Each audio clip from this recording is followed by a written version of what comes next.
Kannada star Yash నటిస్తున్న pan Indian project toxic చుట్టూ ఇటీవల రోజులుగా వినిపిస్తున్న రూమర్స్ కు హీరోయిన్ కిరా అద్వానీ స్వయంగా ఫుల్ స్టాప్ పెట్టింది. సినిమాలో తన పాత్రకు సంబంధించిన బోల్డ్ సీన్స్ తగ్గించాలని తాను మేకర్స్ ను కోరిందన్న ప్రచారం పూర్తిగా అసత్యమంటూ ఆమె స్పష్టం చేసింది. సోషల్ మీడియాలో ఈ విషయంపై క్లారిటీ ఇస్తూ నిర్ధారణ లేని కథనాలను నమ్మవద్దని అభిమానులకు విజ్ఞప్తి చేసింది. టీజర్ రిలీజ్ అయిన తర్వాత టాక్సిక్ కంటెంట్ పై ఊహాగానాలు వేగంగా పెరిగాయి. ముఖ్యంగా కియారా పాత్ర గ్లామర్ డోస్ విషయంలో వచ్చిన వార్తలు సోషల్ మీడియాలో వైరల్ కావడంతో సినిమా టీం పై అనవసరమైన ఒత్తిడి పెరిగినట్టు కనిపించింది. అయితే కియారా రియాక్ట్ అవడంతో ఈ గాసిప్స్ లకు చెక్ పడినట్లయింది.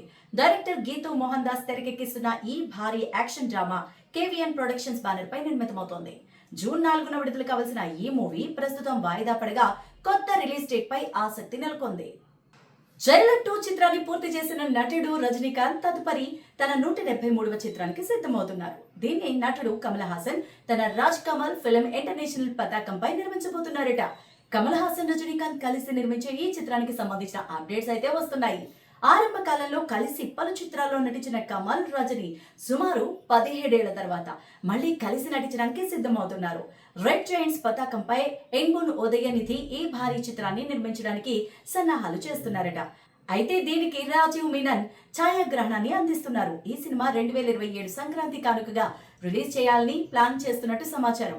భారీ బడ్జెట్, అగ్రతారల కలయిక, పాన్ ఇండియన్ అంచనాలు అన్నీ కలిసి ఈ సినిమాని ఇండియన్ సినిమా హిస్టరీలో ప్రత్యేక స్థానం దక్కేలా చేస్తున్నాయని అంటున్నారు. శరవేగంగా అభివృద్ధి సాధిస్తున్న విశాఖ రీజియన్లో పెట్టుబడులు పెట్టాల్సిందిగా విశాఖ ఎంపీ ముతుకుమల్లి శ్రీభారత్ ప్రవాసాంధ్రులకు పిలుపునిచ్చారు. అమెరికా పర్యటనకు వెళ్లిన శ్రీభారత్ కాలిఫోర్నియాలోని మెల్పిటాస్ లో ఉత్తర అమెరికా ప్రత్యేక ప్రతినిధి కొమ్మటి జయరాం ఆధ్వర్యాన నిర్వహించిన మీట్ అండ్ గ్రీట్ కార్యక్రమానికి హాజరయ్యారు. ఈ సందర్భంగా ఎంపీ శ్రీభారత్ మాట్లాడారు. ఆంధ్రప్రదేశ్ కు growth engine Visakhapatnam CM Chandrababu గారి సారథ్యంలో $1 ట్రిలియన్ ఎకానమీ దిశగా వేగంగా ముందుకు సాగుతోందన్నారు.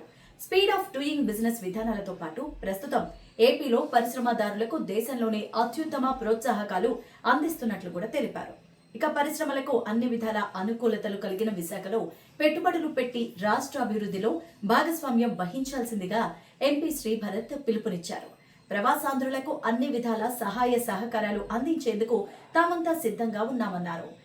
ఈ కార్యక్రమంలో యుఎస్ఏ ఎన్ఆర్ఐ టీడీపీ నాయకులు వెంకట్ కోగంటి, శ్రీకాంత్ దొడ్డపనేని, భక్త భల్లా, సుధీర్ ఉన్నం, హరి సన్నిధి, విజయాసురి, శశి దొప్పలపూడి తదితరులు పాల్గొన్నారు. దశాబ్దాల కాలంగా డీఎంకే, ఏడీఎంకేల మధ్య సాగుతున్న తమిళ రాజకీయ ద్వంద్వ పోరాటాన్ని విజయ్ తన తొలి ప్రయత్నంలోనే బద్దలు కొట్టారు. కానీ స్పష్టమైన మెజార్టీ లేకపోవడంతో ఇప్పుడు అడుగులు ఎటు పడతాయి అనేది ఉత్కంఠ రేపుతోంది. మెజార్టీ మార్కును చేరుకోవడానికి విజయ్ ప్రస్తుతం వివిధ రాజకీయ ప్రత్యామ్నాయాలను పరిశీలిస్తున్నారు.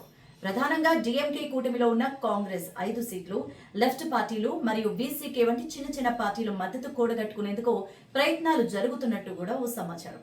ఒకవేళ ఈ చిన్న పార్టీలు మద్దతు తెలపకపోతే అనూహ్యంగా ప్రధాన ప్రతిపక్షం ఏఐఏడీఎంకేతో చేతులు కలిపే అవకాశం ఉందనే ప్రచారం తమిళ రాజకీయాల్లో జోరందుకుంది. విజయ్ ఏ పార్టీతో జతకట్టి ప్రభుత్వాన్ని ఏర్పాటు చేస్తారో వేచి చూడాలి. ఎమ్మెల్యేగా ఓడి ఒక్కరోజు కూడా తిరగకుండానే తనను ఓడించిన కొళత్తూరు అసెంబ్లీ నియోజకవర్గం ప్రజల చెంతకు తమిళనాడు ఆపద్ధర్మ ముఖ్యమంత్రి డీఎంకే అధినేత ఎంకే స్టాలిన్ రావడం, వారికి అభివాదం చేస్తూ ఆయన రోడ్ షో నిర్వహించడం రాజకీయంగా ఓ సంచలనం రేకెత్తించే పరిణామం. ఈ ఓటమిని నిజానికి స్టాలిన్ అసలు ఊహించలేదు. తప్పకుండా మరోసారి ముఖ్యమంత్రి తానే అవుతానని ఆయన భావించారు. స్టాలిన్ ముఖ్యమంత్రిగా తన పార్టీ విజయ పథాన నడిపించుకోలేకపోయారు. అదే సమయంలో తాను ఎమ్మెల్యేగా పోటీ చేసిన కొళత్తూరు స్థానం కూడా గెలుచుకోలేకపోయారు. అయితే ఇంతటి బాధ నుంచి ఆయన కోలుకొని కేవలం 24 గంటల వ్యవధిలోనే జనంలోకి రావడం విశేషం. అది కూడా తాను పోటీ చేసిన చోట, తాను జనాలు ఓడించిన నియోజకవర్గంలో ఆయన రోడ్ షో నిర్వహించారు. 2 చేతులు జోడించి ఓపెన్ టాప్ వాహనంలో ఆయన జనానికి అభివాదాలు చేస్తూ ముందుకు సాగిపోయారు. పోయిన చోటే వెతుక్కోవాలి అన్న రాజకీయ చతురతను ప్రదర్శిస్తూ అతి తక్కువ సమయంలోనే జనంలోకి రావడం స్టాలిన్ విశేషంగా చెప్పాలి.